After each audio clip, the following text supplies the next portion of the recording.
Hi, this is Tutor Nick B, and this is lesson 232.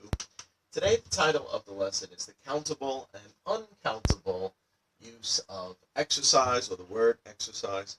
So, sometimes there are some words in English, or some nouns in English, that have both a countable and an uncountable use. I know students often usually think it has just one or the other, but it is possible that sometimes some nouns have both. So let's take a look at the first note here. When exercise is a countable noun, it refers to repeated physical actions you do in order to make your body healthy, such as push-ups, push-ups off the ground, sit-ups, the one you're doing like this when you're laying down, jumping jacks, the one when you go like this is jumping jacks, etc. So that sort of sense is countable. So when exercise is an uncountable noun, it is used in the general sense in reference to all physical activity you do to keep your body healthy. All right, so let's look at examples where students might make mistakes and then what's correct.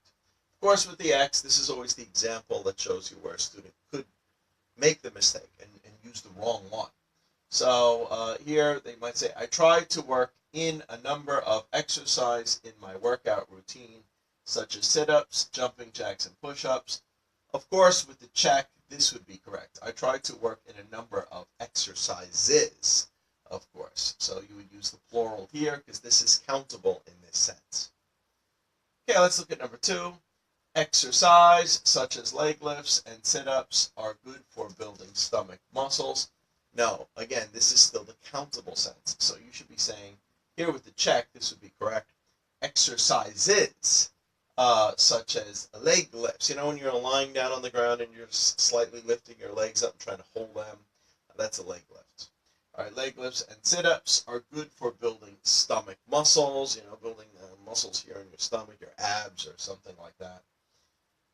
Okay, good. So let's take a look at some of the examples where probably the correct way, definitely, is to use the uncountable sense. Number 1 here, or the first one, the doctor says I need more exercises to improve my health. Now, of course, with the X, this is wrong. This is a case where you are using it in the general sense. So the correct way to say it is the doctor says I need more exercise to improve my health. Yeah, so not exercises here. He's not specifically talking about, like push-ups or sit-ups or leg lifts or lifting weights or something like that. He's talking about all their exercise in general. Okay, number 2, again, with the X, that would be wrong. If you want to lose weight, both diet and exercises are important. No, again, they're using it in a general sense here. So the correct way would be with the check.